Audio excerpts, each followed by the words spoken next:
जैसा कि दोस्तों अपने पिछले वाले जो अपनी इतिहास की बात चल रही थी, अपने पिछले वाले जो वीडियो में अपनी बात चल रही थी, अपन ने नया वंश शुरू किया था। अपन नए वंश की शुरुआत करी थी और वो चौहान वंश की बात कर रहे थे। अपन किसकी वंश की बात कर रहे थे? चौहान वंश की। मैंने बेसिक बताया था दोस्तों आपको, बेसिक के बारे में अपन बात कर रहे थे। वहां पे मैंने उसको अपन रिव्यू कर लेते हैं वापस की मैंने पहले वाले वीडियो में क्या क्या बताया था, ताकि अपन नया जो शुरू करें में आपको दिक्कत नहीं होगी। ठीक है दोस्तों, पहले बताया था मैंने आपको कि चौहानों की जो उत्पत्ति के बारे में अपन बात कर रहे थे कि चौहानों की उत्पत्ति, इसमें मैंने आपको बता दिया कि दो भागों में अपन दो तरह से आप चौहानों के बारे में पता कर सकते हैं। कितने भागों में? दो तरह से। या तो आप साहित्यकार इतिहासकार के अनुसार पता लगा सकते हैं कि चौहान कैसे राजस्थान में आए थे, इनकी उत्पत्ति कैसे हुई थी, क्या क्या मत थे इनके, तो ये इतिहासकार के अनुसार बता सकते हैं। और पहली जो अपन बात कर रहे थे वो थी अपने शिलालेख के अनुसार, लेख या शिलालेख अभिलेख के अनुसार अपन बात कर रहे थे कि चौहान की उत्पत्ति कैसे हुई थी। तो दोस्तों ये सब सारी चीजें मैंने आपको बता दी थी। पहले मैंने आपको बताया था बिजोलिया शिलालेख के अनुसार सबसे ज्यादा जो जानकारी मिलती है दोस्तों, अगर चौहान वंश के बारे में सबसे ज्यादा जो जानकारी मिलती है वो कौन सा अभिलेख है?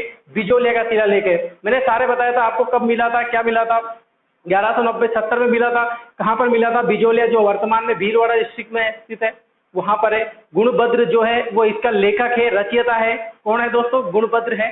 और इसके समकालीन है सोमेश्वर चौहान, जो है राजा रहा था अजमेर का। ये सब चीजें अपन बात कर चुके थे, लेकिन जो मोस्ट इंपोर्टेंट है उसमें नाम आया था बिजोलिया शिलालेख में कि उसका संस्थापक किसका? चौहान वंश का। तो चौहान वंश के संस्थापक की बात कर चुके थे, वासुदेव चौहान थे।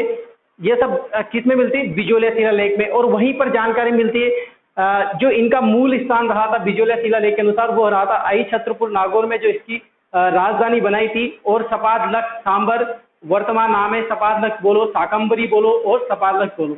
ये सब चीजें दोस्तों मैं आपको बता चुका था। इसके बाद मैंने हर्ष के शिलालेख के बारे में बात बताई थी, जो कहाँ पर मिला था? सीकर जिले में हर्ष की पहाड़ी है, वहां पर हर्षनाथ का मंदिर है, वहां पर ये मिला था। इसके बारे में बता चुका था। ठीक है दोस्तों, अब उसी जो ये चीजें थी उसको आगे बढ़ाएंगे और आज उसकी बात करेंगे। ठीक है दोस्तों, सब चीजें क्लियर है। मैंने आपको उसके बारे में ये भी बताया था आपको कि कितने भागों में चौहान वंश जो अपन पढ़ेंगे। चौहानों को दो भागों में बताया था मैंने आपको। चौहान दो भागों में बताया, नाडोल शाखा और दूसरी अजमेर शाखा। कितनी भाग में कितनी शाखाएं बढ़ गई थी? वासुदेव चौहान जो है वो संस्थापक रहा था, उसे दो शाखाओं को विभाजित हो गया था, नाडोल की शाखा और एक अजमेर की शाखा।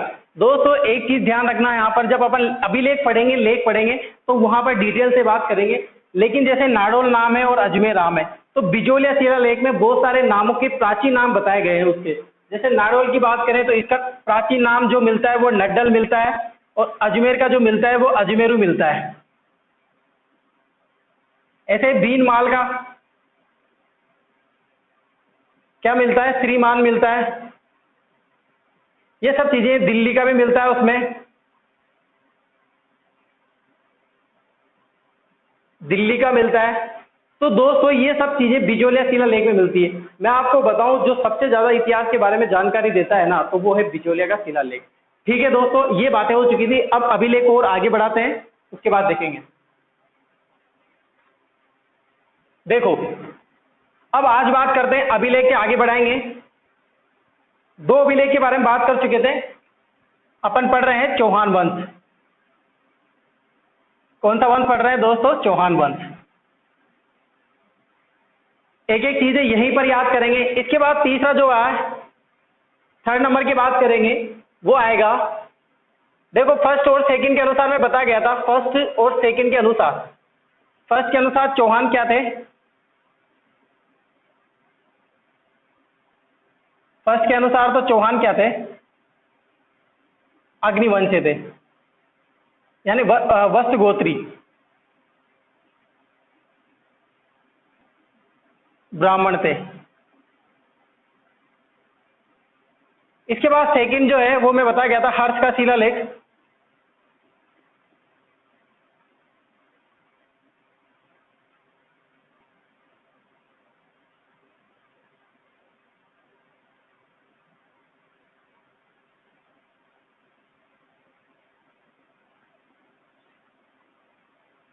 इसमें चौहानों को क्या बताया गया है?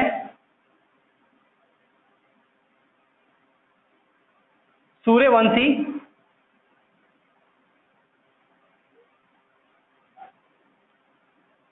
या चंद्रवंशी। ये बात मैं बता गया था, सेकंड बताया था मैंने हर्ष का शिलालेख, उसमें चौहानों को क्या बताया गया है, सूर्यवंशी और चंद्रवंशी। दोस्तों ऐसे ही क्वेश्चन आएंगे, आपको बोरिंग सा लगेगा कि ये क्या अभी क्या चल रहा है, लेकिन यही जो चल रहा है यही से क्वेश्चन बनते हैं। सबसे ज्यादा 2 या 3 क्वेश्चन अगर इस आपके जितने भी कॉम्पिटेटिव एग्जाम होंगे उसमें सबसे ज्यादा क्वेश्चन यहीं से बनेंगे। वो उत्पत्ति के बारे में सबसे ज्यादा क्वेश्चन बनने के चांस रहते हैं। इसके बाद जो अपन 3rd नंबर पे बात करेंगे वो है चित्तौड़गढ़ दुर्ग का शिलालेख।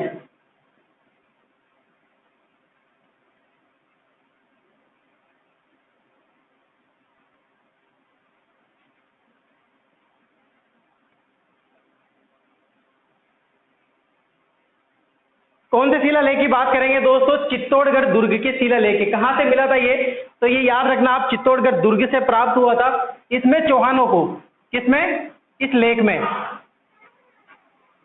इस लेख में चौहानों को क्या बताया गया है दोस्तों,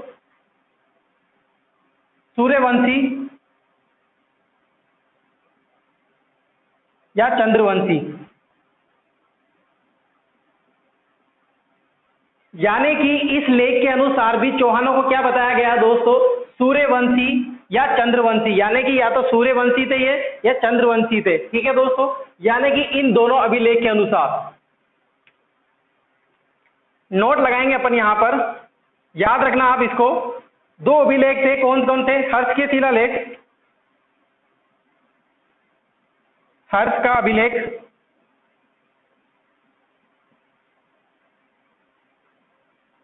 प्लस चित्तौड़गढ़ दुर्ग का अभिलेख। इन दोनों अभिलेख के अनुसार चौहान क्या बताया गया दोस्तों, सूर्यवंशी तथा चंद्रवंशी। ये हुई दोस्तों बात। बहुत ही इंपॉर्टेंट क्वेश्चन बनते हैं, एक एक चीज लेके चलते हैं। मैंने आपको पहले बिजोल या शिलालेख के अनुसार बताया, इसमें चौहानों को क्या बताया गया है, वत्स गोत्र ब्राह्मण थे, यानी कि ब्राह्मण वंशी बताया गया है। इसके बाद हर्ष के शिलालेख है, इसमें चौहानों को सूर्यवंशी और चंद्रवंशी बताया गया। इसके बाद चित्तौड़गढ़ दुर्ग का शिलालेख है, जिसमें चौहानों को क्या बताया गया है, सूर्यवंशी और चंद्रवंशी बताया गया है। इसके बाद दोस्तों हर्ष और चित्तौड़गढ़ नोट लगाएंगे, लिखेंगे अपन ये चीज, और चौहानों को इन दोनों के अनुसार क्या बताया गया है, सूर्यवंशी व चंद्रवंशी बताया गया है। ठीक है दोस्तों, आप पहले इसको लिख लो, फिर बाकी 3 और है, अभी बात करते हैं।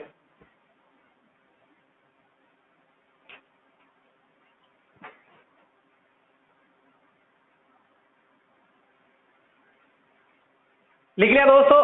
अब बात और करते हैं, बाकी 3 और है जिनके अनुसार भी अपन बात करेंगे कि उत्पत्ति क्या थी, इनके अनुसार चौहान कौन थे।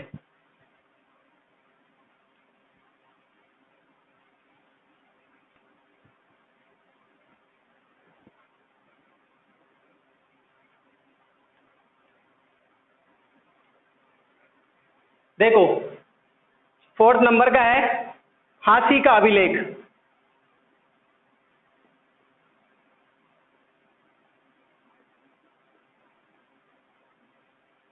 इसके बाद 5 नंबर का जो है वो पढ़ेंगे अपन, अचलेश्वर का अभिलेख।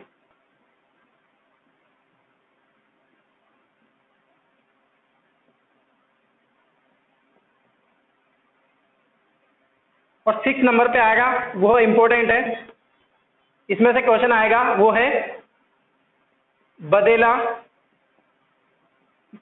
इसको ही आपको कहीं बुक में बेदला भी मिल सकता है, एक ही बात है, वो का अभिलेख।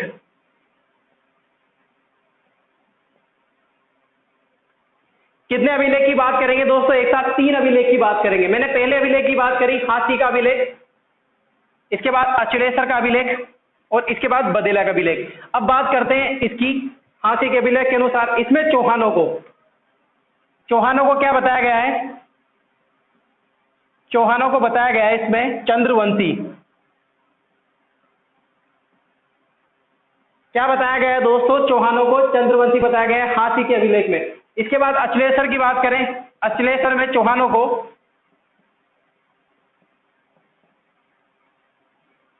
चंद्रवती,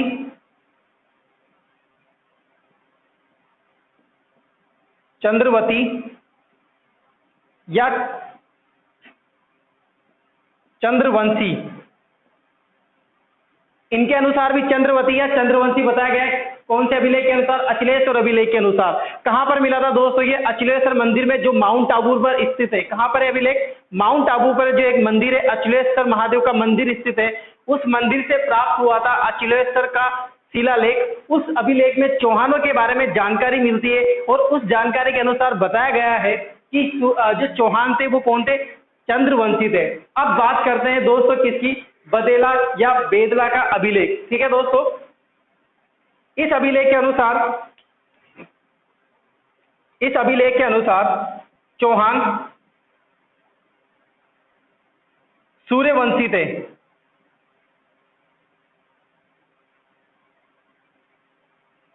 क्या है दोस्तों? सूर्यवंशी। ये इसलिए ज्यादा इंपॉर्टेंट है क्योंकि जो भी इतिहासकार और साहित्य हैं उन्होंने सबसे ज्यादा समर्थन किया है, इस मत का समर्थन किया है बेदला और बदेला के अभिलेख का, और चौहान सूर्यवंशी बताए गए सबसे ज्यादा मिलता है, इसलिए ज्यादा इंपॉर्टेंट है। क्वेश्चन बनने के यहीं से चांस सबसे ज्यादा है। ठीक है दोस्तों, इसके अनुसार चौहान कौन थे? सूर्यवंशी थे। इनके मत का समर्थन कौन करता है? मत का समर्थन एक प्रसिद्ध इतिहासकार थे जिनका नाम था गौरीशंकर ओझा। डॉक्टर गौरीशंकर ओझा। और कुछ साहित्य से भी मिलते हैं।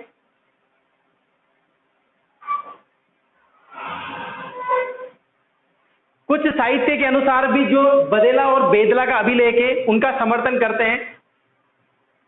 तो दोस्तों ये बात अपन कहां कर रहे हैं? बेदला और अभिलेख में। मत का समर्थन कौन करते हैं? इतिहासकार में डॉक्टर गौरीशंकर ओझा।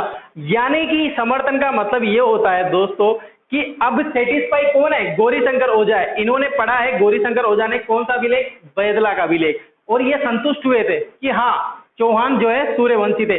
तो आपको एग्जाम में अगर पूछ ले कि डॉक्टर गौरीशंकर ओझा के अनुसार चौहान कौन थे, तो वो थे कौन? सूर्यवंशी थे। ऐसे ही कुछ साहित्य हैं, कुछ ग्रंथ है, उनके अनुसार भी क्या बताया गया है? चौहान सूर्यवंशी बताया गया है। उन ग्रंथों के नाम मैं यहां लिखता हूं, यहां पर देखो, आप इधर देखो। पहला जो है वो है हमीर रासो। अभी मैं ग्रंथों के नाम लिख देता हूं, अभी वापस से आएंगे ये, जब अपन ग्रंथ पढ़ेंगे तब मैं इनके इतिहासकार के नाम भी, जगह नहीं होने के कारण अभी लिखा देंगे। ठीक है, हमीर रासो, हमीर महाकाव्य, तीसरा है पृथ्वीराज विजय, और फोर्थ नंबर पे आएगा सुरजन चरित्र।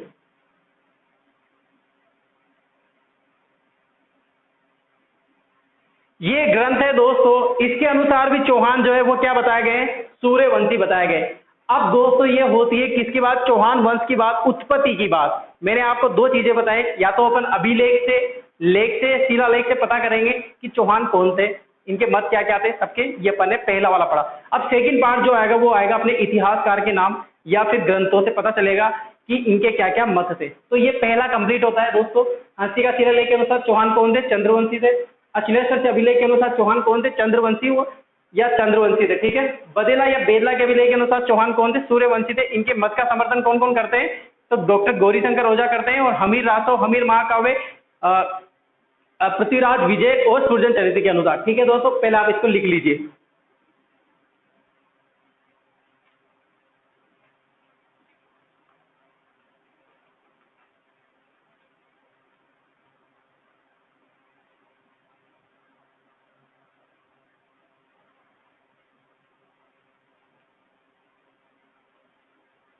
देखो अब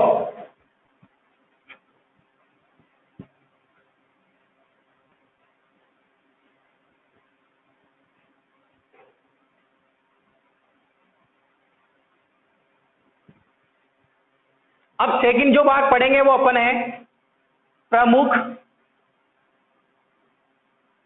साहित्यकार के अनुसार उत्पत्ति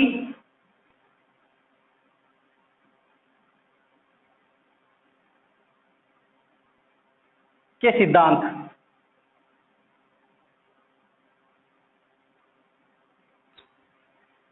प्रमुख साहित्य या ग्रंथ, साहित्य का एक ही मतलब होता है, साहित्यकार, लेखक, कवि, ग्रंथ, ये सब चीजें एक ही कॉमन सी चीजें, सब एक में आती है, कंफ्यूज मत होना आप। तो इनके अनुसार जानेंगे आप कि चौहान कौन थे। ठीक है दोस्तों, तो पहली बात करते हैं, पहला मोस्ट इंपोर्टेंट सिद्धांत आता है जो अपन राजपूत में भी पढ़ेंगे। मेवाड़ जब स्टार्टिंग पढ़ते हैं, राजपूतों के बारे में पढ़ते हैं अपन, तो वहां पर बताया गया कि राजपूतों की उत्पत्ति, राजपूत कौन थे, कहां से आए थे। तो वहां पर आपने पढ़ा होगा एक सिद्धांत, अग्निकुंड का सिद्धांत या अग्निवंशीय का सिद्धांत, यानी कि राजपूत अग्निवंशी थे। इसी तरह यहां पर वो सिद्धांत भी फॉलो होगा। ठीक है दोस्तों, देखते हैं, देखो समझो कौन सा सिद्धांत, अग्निवंशी, अग्निकुंड का सिद्धांत, अग्निकुंड का सिद्धांत या अग्निवंशी।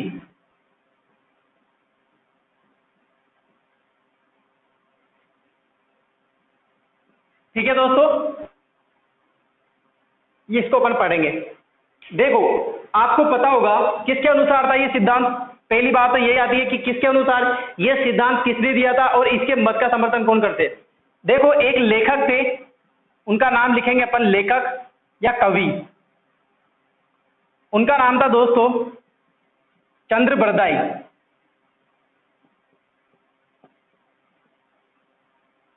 इनके ग्रंथ का नाम था दोस्तों, बहुत ही अच्छा ग्रंथ था इनका, पृथ्वीराज रासो।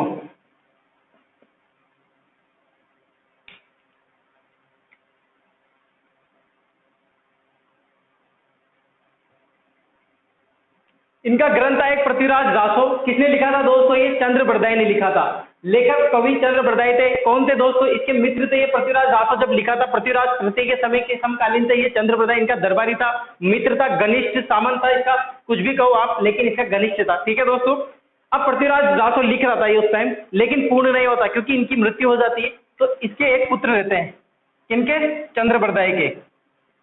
इनके पुत्र का नाम क्या रहता है दोस्तों, जल्लड़।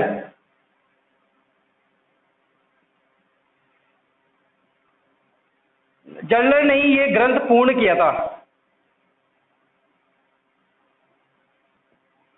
ये बात हुई दोस्तों, मैंने सिर्फ इधर बात करी है, इधर वाले पार्ट की, यानी कि लेखक की। लेकिन यहाँ पर जो नाम आएगा मोस्ट इंपोर्टेंट चंद्र बरदाई का आएगा, क्योंकि ऑलमोस्ट पृथ्वीराज रासो को लिख चुके थे। कंप्लीट किसने किया था, जल्लड़ ने, जो किसका पुत्र था, चंद्र बरदाई का पुत्र था। तो दोस्तों जो मैं बात करने जा रहा हूं वो देखना आप, लेखक कवि चंद्र बरदाई के अनुसार, इनके अनुसार जो चौहान बताए गए वो क्या बताएगी, अग्निवंशी थे। होता यह है कि दोस्तों माउंट आबू में एक ऋषि मुनि रहते हैं, ये ऋषि मुनि बना दिए मैंने।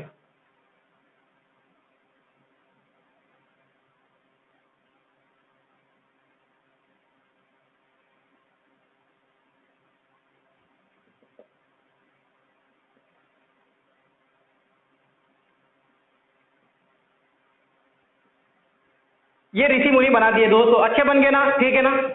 ऋषि मुनि, ऋषि वशिष्ठ मुनि,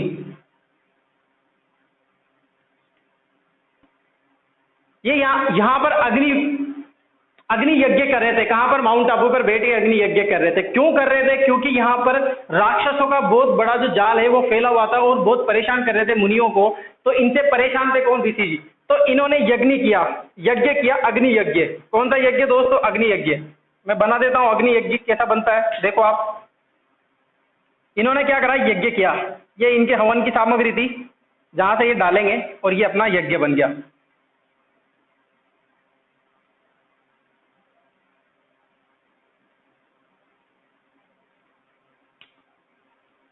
ये यज्ञ बन गया दोस्तों, ये ज्वाला जल गई।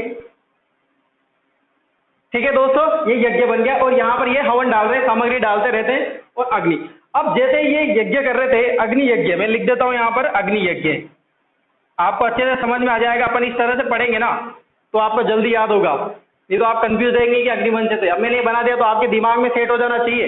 कि हाँ मुनि थे, यज्ञ कर रहे थे। कौन सा यज्ञ कर रहे थे? अग्नि, क्योंकि पानी यज्ञ जल यज्ञ तो होता नहीं है। ठीक है दोस्तों, यज्ञ कर रहे थे। अब इस यज्ञ में से 4 पुत्र जन्म होते हैं। 4 पुत्र जन्म लेते हैं। पहला जो बड़ा पुत्र होता है उसका जन्म होता है, ये वो हो गया।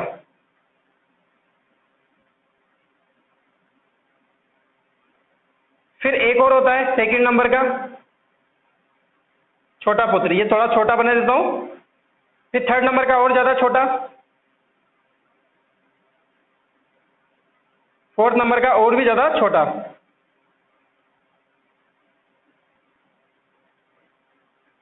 इस यज्ञ से दोस्तों 4 पुत्रों का जन्म होता है। किस यज्ञ से?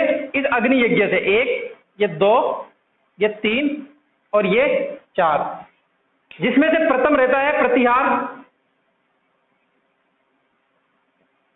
सेकंड रहता है प्रमार, थर्ड रहता है चालुक्य और फोर्थ रहता है चौहान। कौन से रहते हैं दोस्तों? फर्स्ट नंबर का प्रतिहार रहता है, सेकंड प्रमार, फिर थर्ड नंबर का चालुक्य और फोर्थ नंबर का रहता है चौहान। चौहान को चहमान भी लिखा आएगा। आपके जो प्राचीन नाम था चौहान का, उनका नाम लिखा आएगा चहमान। और जो चालुक्य थे वो है गुजरात के सोलंकी। आपने पढ़ेंगे गुजरात में चालुक्य शासक रहा थे, यानी कि गुजरात में जो शासक रहे थे, राजपूत शासक रहे थे, जिनका राज रहा था वह गुजरात में, वो चालुक्य चौहान थे। कौन से थे दोस्तों? चालुक्य, यानी कि सोलंकी राजपूत थे। और जो गुर्जर प्रतिहार, ये हो गए पहले को प्रमार। ये नंबर याद रखना आप दोस्तों, ये नंबर है। सबसे बड़ा कौन रहता है? प्रतिहार, फिर सेकंड प्रमार, फिर चालुक्य, फिर चौहान।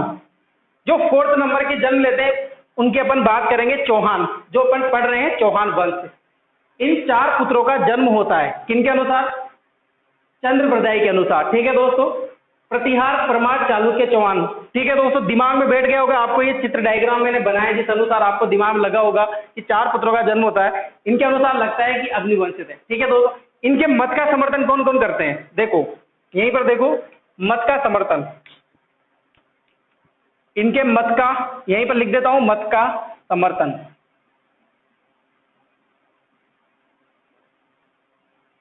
जब पहले दिन की क्लास लगी थी तो मैंने वहां आपको बताया था कि अग्निवंश किसके अनुसार? मोहनोद नैनसी के अनुसार। अपने ग्रंथ नैनसीरी ख्यात में बताया गया है कि चौहान जो है वो कौन थे? अग्निवंशीय थे। तो मत के समर्थन में सबसे पहले लिखूंगा मैं मोहनोद नैनसी,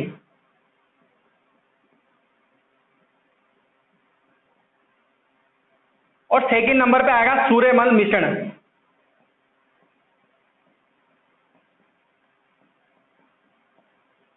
ठीक है दोस्तों, यानी कि एग्जाम में आपसे पूछेगा चंद्रप्रदाय के अनुसार जो है वो चौहान कौन थे? तो अग्निवंश थे। मोहनोद नैनसी के अनुसार चौहान जो है वो कौन थे? अग्निवंश थे। सूर्यमल मिश्रण के अनुसार चौहान जो है वो कौन थे? वो अग्निवंश थे। ठीक है दोस्तों, आ गया होगा अच्छे से समझ में। आप इसको स्क्रीनशॉट ले लीजिए, लिख लीजिए, फिर आगे बात करते हैं।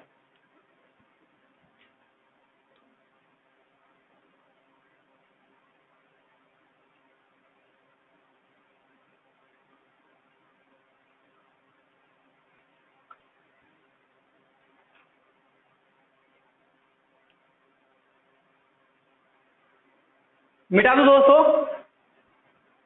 यह हुई बात अपने अग्निवंशी सिद्धांत की।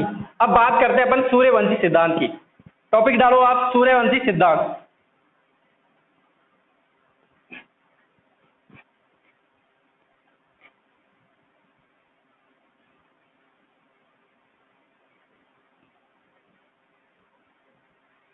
सेकंड नंबर पे दोस्तों आएगा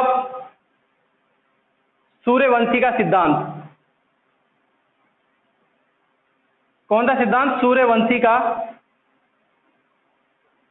सिद्धांत। इस सिद्धांत के अनुसार, ये जो सिद्धांत है, इस सिद्धांत के अनुसार चौहान,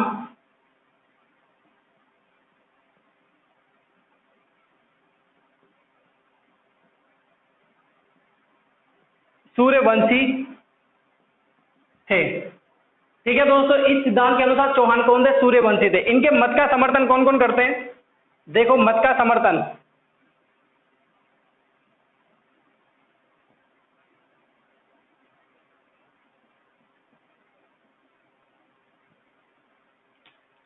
मैंने बताया था आपको कि सूर्यवंशी थे, जब अपन क्या पढ़ रहे थे, अभिलेख पढ़ रहे थे, उसमें लास्ट वाला जो मैंने बताया था बदेला और बेदला का अभिलेख, उसके अनुसार चौहान कौन बताए थे, सूर्यवंशी थे। मैंने वहां पर बताया था आपको मत का समर्थन किस किस ने किया था, वो बात कर रहे थे अपन। ठीक है दोस्तों, वही बात यहाँ करेंगे। अब मैं बताऊंगा लेखक, आपको याद भी करवा दूंगा कैसे याद रखने हैं। मत का समर्थन किस किस ने किया था, डॉक्टर गौरीशंकर ओझा ने, वो तो इतिहास की बात हो गई और साहित्य में अब बात करेंगे। ठीक है, पहले बात करते हैं अपन हमीर रासो।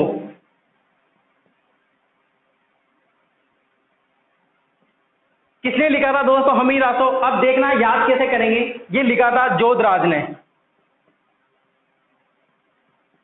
कवि लेखक था ये जोधराज, उसने लिखा था। याद कैसे करना है दोस्तों, देखो इसके पीछे क्या वर्ड आ रहा है, रासो, और यहां पर पहला वर्ड क्या है, जोध। तो आपको याद होगा कि जोधपुर की एक रानी थी जो रूस के चली गई थी, रूट के चली गई थी। कहाँ की रानी थी वो, जोध की। और इसमें आ रहा है रासो, रूसना। एक वर्ड आप दिमाग में लग लो, रासो से मतलब रूसना है, और कहाँ की थी, जोध की थी, यानी जोध राशि। याद हो गया दोस्तों। इसी तरह सेकंड, हमीर महाकाव्य, ये किसने लिखा था दोस्तों, नयन चंद्र सूरी ने, नयन चंद्र सूरी, लेखक कवि था नयन चंद्र सूरी, उसने लिखा था। कैसे याद रखेंगे, देखो इसमें सेकंड वर्ड आ रहा है महाकाव्य और यहां पर आ रहा है नयन। देखो नयन का मतलब होता है दोस्तों आंख, क्या होता है, आंख। याद रखना, नयन का मतलब आंख, और आंख किसकी सबसे ज्यादा, महाकाल। महाकाल का मतलब भोलेनाथ, यानी कि भगवान शिव की तीसरी आंख। याद हो जाएगा दोस्तों, महाकाव्य यानी कि महाकाल की नयन, याद हो जाएगा। मैंने जिस तरह से याद किए, मैं भी आपको उसी तरह से, आपको अलग से ट्रिक याद हो तो आप उसका यूज कीजिए। लेकिन अगर किसी को प्रॉब्लम होती है याद करने में, तो जो मैंने याद किया जैसे मुझे पता है वैसे मैं आपको बता देता हूँ। याद हो जाएगा दोस्तों, महाकाल से नयन, नयन से आंख। ठीक है दोस्तों, इसके बाद तीसरा, पृथ्वीराज विजय। इसके अनुसार भी चौहान जो है वो क्या थे, सूर्यवंशी थे। पृथ्वीराज विजय ग्रंथ जो है किसने लिखा था दोस्तों, जयानक भट्ट ने।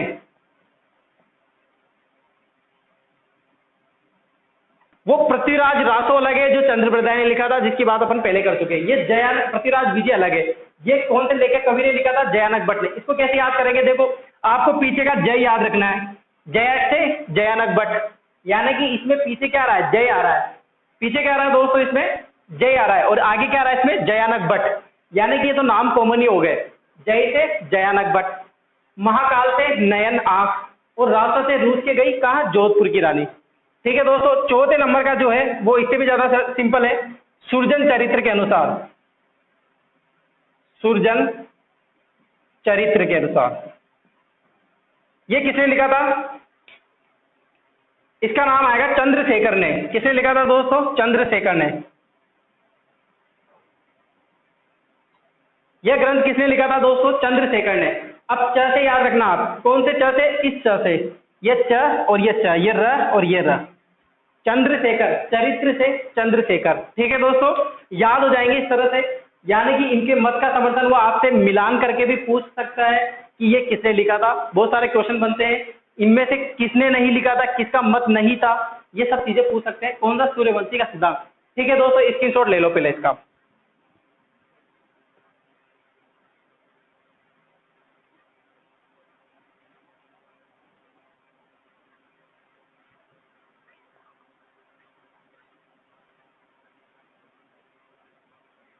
मिटा दूं दोस्तों।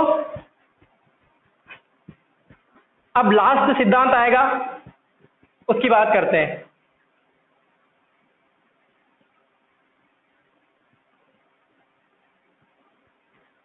अब बात करते हैं दोस्तों लास्ट सिद्धांत की, जो है तीसरा, विदेशी मूल का सिद्धांत। विदेशी मूल का सिद्धांत।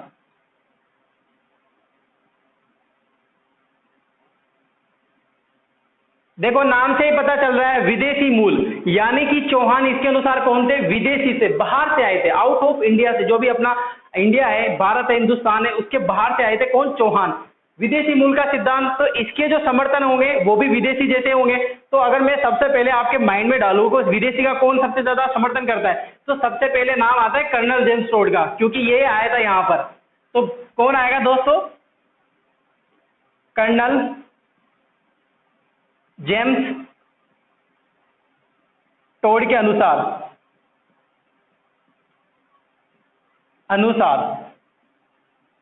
चौहान मध्य एशिया से आए थे। मध्य एशिया से आए।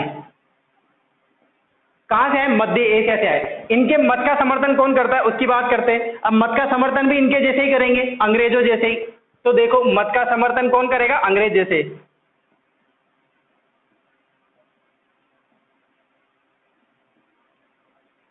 पहला नाम आता है और दूसरा नाम आता है, दो तो इनके मत। देखो पहले की बात करें, पहला था विलियम क्रूक।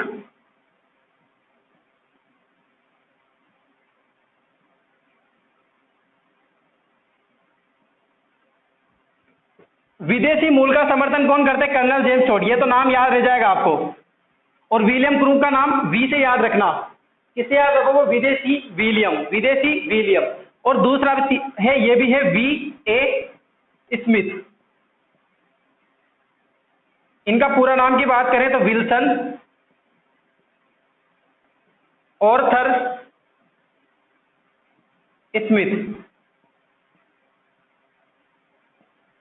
ठीक है दोस्तों, ये भी वी से याद रह जाएंगे, वी ए स्मिथ। विदेशी, यानी कि जितने भी विदेशी मूल से सिद्धांत हैं उसमें सबके समर्थन करता है कौन? वी वाले। ठीक है दोस्तों, ये बात हुई इसकी विदेशी मूल के सिद्धांत की।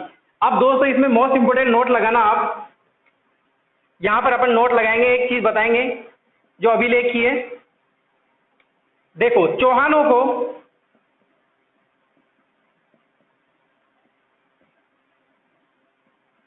इंद्र का वंशज बताया। वंशज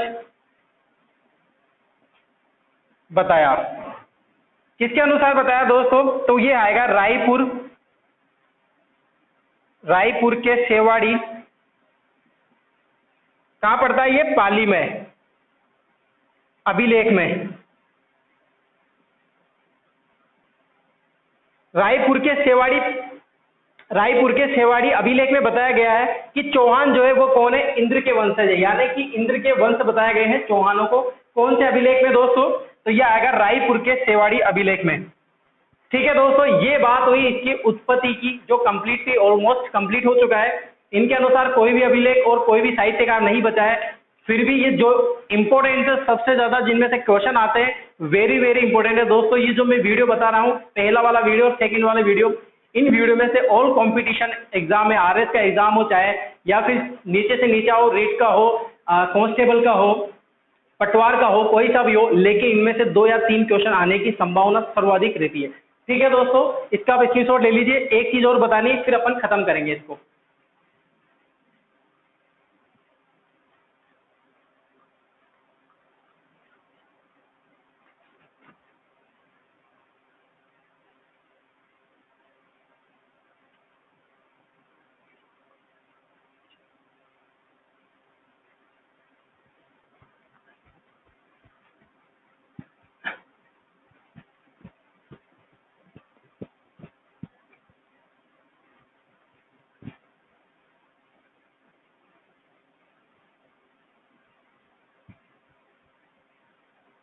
लो दोस्तों, बात हो गई। अब देखो दोस्तों, मैंने आपसे अभी तक बात करी है चौहानों की उत्पत्ति के बारे में। ठीक है दोस्तों, अब बात करते हैं, जैसे ये पहले पढ़ाने का मैटर है कि चौहान मूल स्थान कौन सा था। सबसे पहले चौहान कहाँ आए थे?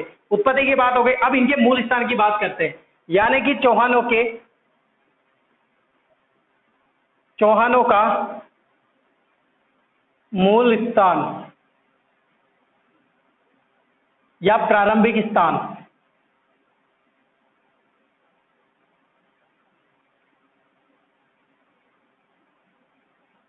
किसकी बात करेंगे दोस्तों? चौहानों के मूल स्थान की बात करेंगे।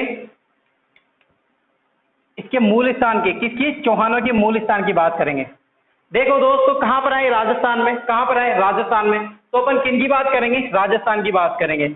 ये अपना राजस्थान रहा।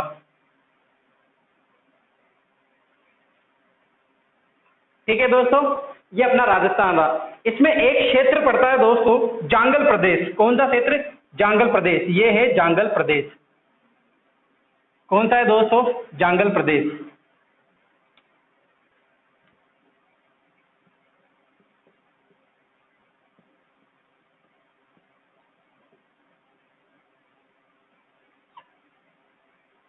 कौन सा क्षेत्र है दोस्तों? मैंने एक क्षेत्र बनाया राजस्थान में जिसका नाम लगा जांगल प्रदेश। कौन सा क्षेत्र होता है? ऐसे ही सुन लो नाम से, बीकानेर पूरा क्षेत्र जांगल प्रदेश का है। कुछ मारवाड़ का भाग आता है और कुछ उत्तरी और पूर्वी भाग जो है वो जयपुर का भाग आता है। वो मिला के जितने भी ये सारे मिला के हैं वो जांगल प्रदेश का भाग कहलाते हैं। ठीक है दोस्तों, ये पूरा भाग क्या कहलाता है? जांगल प्रदेश। इसी के अंदर एक पार्ट फर्स्ट है। पार्ट फर्स्ट की बात करेंगे। ये पार्ट जो फर्स्ट लिखा मैंने दोस्तों, इसका मतलब है भाग फर्स्ट, यानी कि जांगल में कुछ भाग है, उसका नाम बताऊंगा मैं अभी आपको। इसमें एक आप भिन्न अंग मांग सकते हैं, जांगल प्रदेश का एक अंग है। इसमें भी एक जिसका नाम मैं बार बार ले रहा हूं, कौन सा? शाकंभरी, शाकंभरी या सांबर या फिर सपादलक।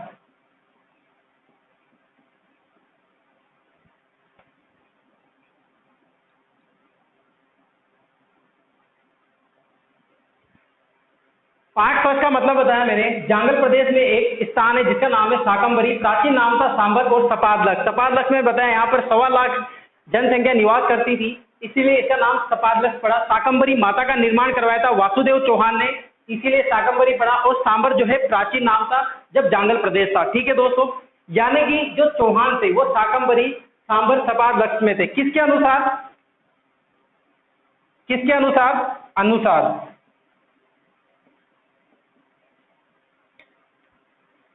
एक तो आएगा बिजोलिया शिलालेख के अनुसार,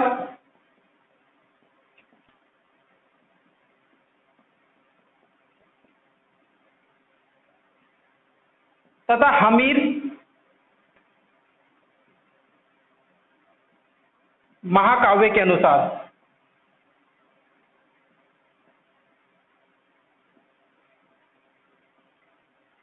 हमीर महाकाव्य और बिजोलिया शिलालेख के अनुसार जो चौहान थे वो कहाँ के निवासी थे? इनका मूल स्थान क्या था? मूल स्थान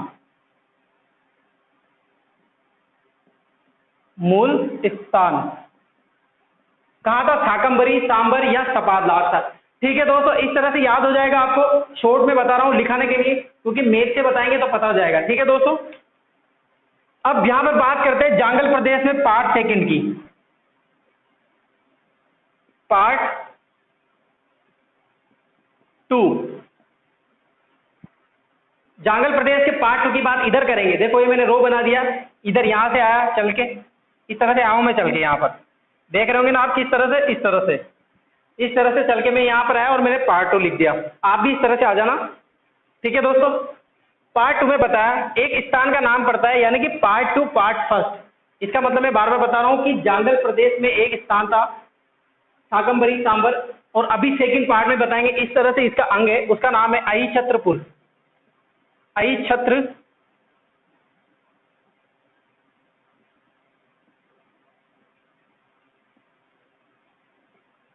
क्या नाम है? अहिछत्रपुर। इसमें बताते हैं कि चौहानों की प्रारंभिक राजधानी अहिछत्रपुर रही। अब ये किसके अनुसार था? किसने बताया कि अहिछत्रपुर प्रारंभिक राजधानी रही? और प्रारंभिक जो स्थान रहा वो जांगल प्रदेश रहा सेकंड पार्ट में। फर्स्ट पार्ट में रहा शाकंभरी, सांबर या सपादलक रहा। किसके अनुसार? बिजोलिया शिलालेख के अनुसार और हमीर महाकाव्य के अनुसार बताते हैं कि जो चौहानों का मूल स्थान है वो शाकंभरी, सांबर था। सेकंड पार्ट की बात करें दोस्तों, तो सेकंड पार्ट ये बताया गया है कि अहिछत्रपुर इनकी प्रारंभिक राजधानी थी। अब ये बात करते हैं किसके अनुसार, तो ये था पृथ्वीराज विजय इस ग्रंथ के अनुसार तथा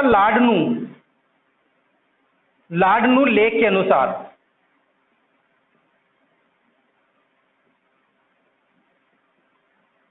ठीक है दोस्तों, लाडनू का लेख है और पृथ्वीराज विजय का लेख है। इसके अनुसार जो है चौहान कहाँ के निवासी थे? जांगल प्रदेश में अहिछत्रपुर में इनकी प्रारंभिक राजधानी रही। ये रहा दोस्तों इनका मूल स्थान। अब बात ये है कि इनके एग्जाम में क्वेश्चन किस तरह से आएंगे। एग्जाम में आपसे पूछेगा, ऑब्जेक्टिव देगा वो कि इनका प्रारंभिक स्थान था तो शाकंभरी, सांबर, सपादलाट, और प्रारंभिक राजधानी था तो वो है आई छत्रपुर और जांगल प्रदेश। ये चीजें, इन चीजों में से कॉमन आएगी चीजें। ऑब्जेक्टिव इस तरह से देगा कि आपको इनमें से रिलेटेड मिल जाएगा। ठीक है दोस्तों, लेकिन सबसे इंपॉर्टेंट बात मैं बार बार यही कहूंगा कि बिजोलिया शिलालेख में सबसे ज्यादा जानकारी मिलती है किसकी, चौहानों के बारे में। उस बिजोलिया शिलालेख में आपको यह बताया गया है जो चौहान है वो सपादलक, सांबर या शाकंभरी के निवासी थे और जांगल प्रदेश के थे, और इनकी प्रारंभिक राजधानी जो रही है वो आई छत्रपुर। जो आई छत्रपुर है दोस्तों, यहां लिख देता हूं आई छत्रपुर, ये प्राचीन नाम है, इसका वर्तमान नाम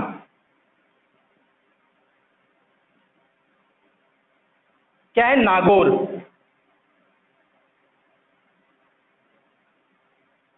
वर्तमान नाम क्या है अभी का, नागौर। जो अभी का प्रेजेंट टाइम पे जो नागौर डिस्ट्रिक्ट है वो पहले आई छत्रपुर के नाम से जानी जाती थी। यह रही दोस्तों इनके चौहान वंश के बारे में। अब पढ़ेंगे अपन सपादलक, सांबर और शाकंभरी के चौहान या फिर अजमेर के चौहान। इसमें सबसे पहला पढ़ेंगे अपन वासुदेव चौहान को, इसके बारे में जानते हैं। इनके बाद शासक आएंगे, फिर पढ़ेंगे अपन अजयराज चौहान के, पहले बेसिक पढ़ लेंगे, छोटे मोटे क्वेश्चन बनते हैं उनको पढ़ेंगे। फिर पढ़ेंगे अपन मोस्ट इंपोर्टेंट, जहां से आ जाएंगे अजमेर के चौहान। अजमेर की स्थापना होगी अजयराज चौहान के समय, 1110 ईस्वी में शासक बनता है और 1113 ईस्वी में अजमेर का निर्माण कर देता है। अजमेर दुर्ग का बना, अजमेर दुर्ग जो है उसका निर्माण करवा देता है अजयराज चौहान। ठीक है दोस्तों, आज का वीडियो यहीं पर समाप्त कर देंगे। नेक्स्ट वीडियो के साथ मैं फिर से लौटूंगा आपके साथ। ऐसे ही आप प्यार बनाए रखें, ऐसे ही वीडियो को लाइक करते रहे, अपने दोस्तों को भी बता रहे। ये दोस्तों आपके लिए निःशुल्क सेवा, एक तरह से राकेश सर और हमारी टीम मिलकर आपके लिए सिर्फ लॉकडाउन का फायदा दे रही है। आप बुक से भी पढ़ सकते हो, गाइड से भी पढ़ सकते हो, लेकिन एक बार चीज अगर आप वीडियो देख के पढ़ोगे तो आपको डायरेक्टली याद हो जाएगा, लिखने की भी जरूरत नहीं पड़ेगी। ठीक है दोस्तों, थैंक यू।